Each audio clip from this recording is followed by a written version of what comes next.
This episode of On the Record is brought to you by Weasler Engineering. I'm Associate Editor Ben Thorpe. Welcome to On the Record. Here's an update on what's currently impacting the ag equipment industry.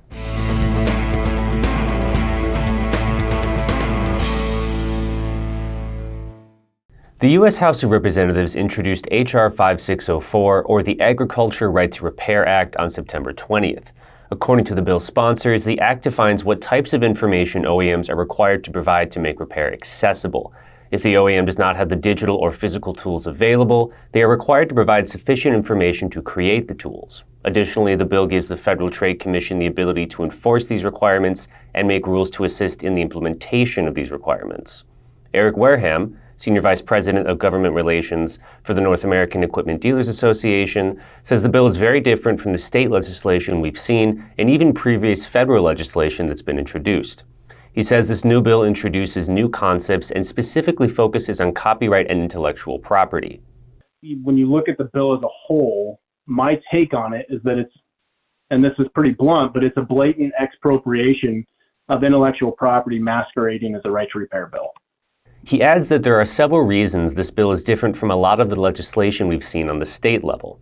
Unlike the state bills, H.R. 5604 doesn't address selling parts at dealer net cost. Instead, it focuses on making tools available to farmers. What it does address is it does have a fair and reasonable, actually they say fair and reasonable, but in the bill is defined as no cost to farmers. So that's an interesting way to describe fair and reasonable for tools. And the interesting way they define tools is basically software and firmware, and also diagnostic tools. So that's a separate issue, somewhat similar to the state legislation. Where it also has common ground is that when it does talk about making available software, they use the same vernacular as disable or enable an electronic security lock or other security-related function of farm equipment. So that's a mandate they place on the OEM to make that available. So that is consistent language that we've seen in all state legislation. There's big problems with that because we've always talked about what does that mean. It's very nebulous language, not a discernible standard, sounds pretty broad. And in this legislation at the federal level, because of probably the Legislative Council and the bill drafters requirements that they dial in and be kind of more specific at the federal level, they spell that out. And instead of placing sideboards on that access to security locks and security-related functions, in Section 3C of the bill, what they do is completely remove all copyright protections to allow for circumvention of technology protection measures with the express purpose of reprogramming and modification of farm equipment. So they're really spelling out their intentions here. That's the interesting part about the legislation. Wareham says currently under federal law, the Librarian of Congress has already said that specifically for farm equipment, you can circumvent TPMs for the purpose of repair, maintenance, and diagnosis. While proponents of right to repair have tried to push for expanding that access to allow for modification, Wareham says the Librarian of Congress has responded by specifically saying that modification does not fall within the fair use rule. He adds that this bill, in his own words, specifically attempts to make the hacking of farm equipment legal, and that is a drastic change from the current state of law today. This week's dealer on the move is King Ranch Ag and Turf. The Texas John Deere dealer has acquired Brookside Equipment, a John Deere dealership group with 9 stores throughout the Houston, Texas area. Now here's Assistant Editor McCain Vogel filling in for Noah Newman with the latest from the Technology Corner.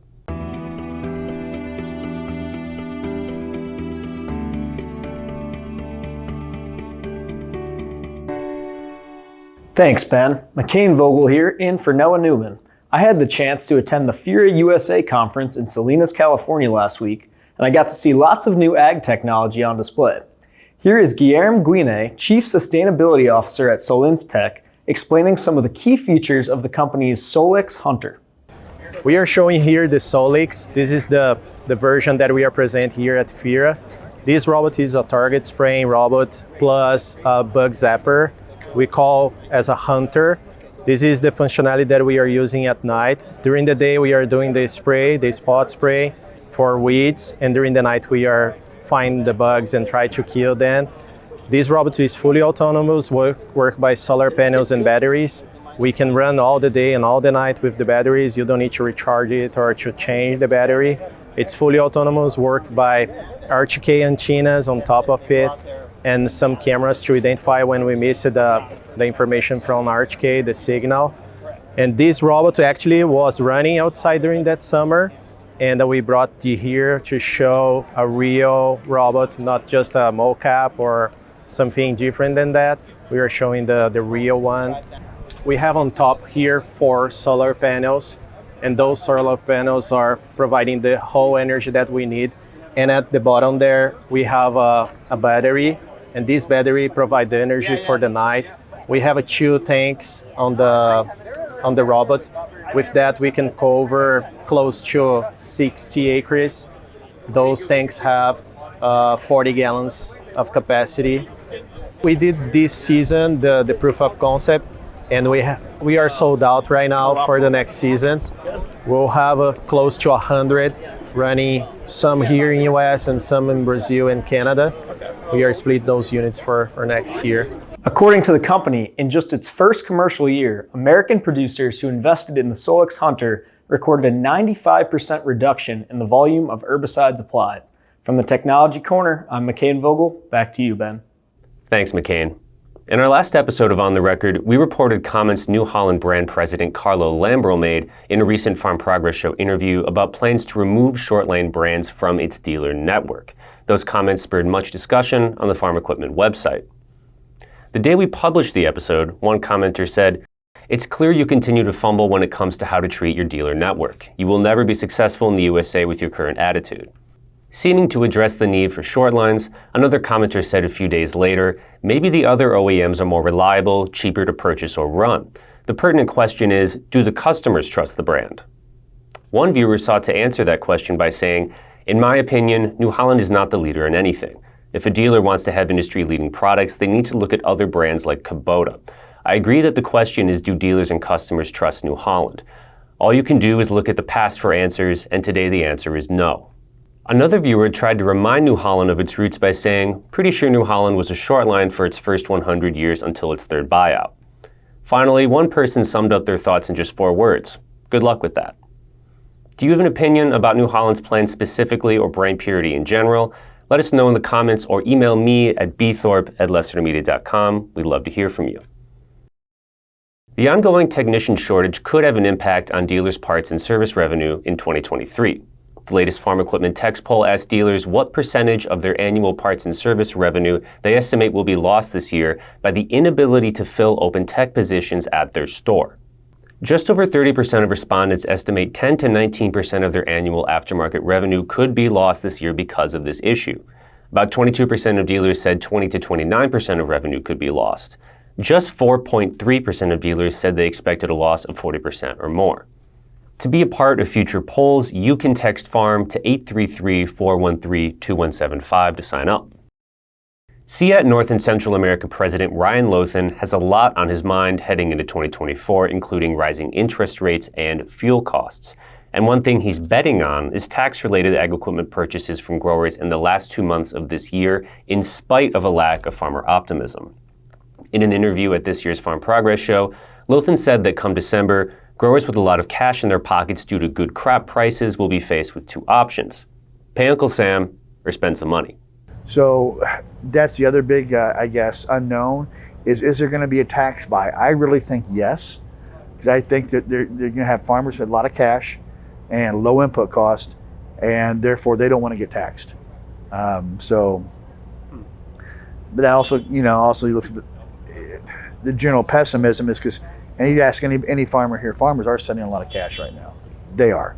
But that's generally because they're concerned about the economy, concerned about the future, concerned about everything. But I really think in my mind, them not wanting to pay excess taxes is going to override any pessimism.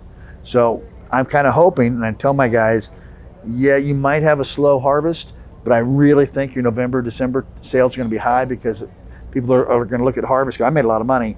I need to get rid of it. Lothan also said he's optimistic the war in Ukraine will end in about 6 months, which he believes will lead to billions in aid arriving in Ukraine and trigger a wave of tractor purchases. For more on that, see my Farm Progress Show coverage in the October-November issue of Farm Equipment.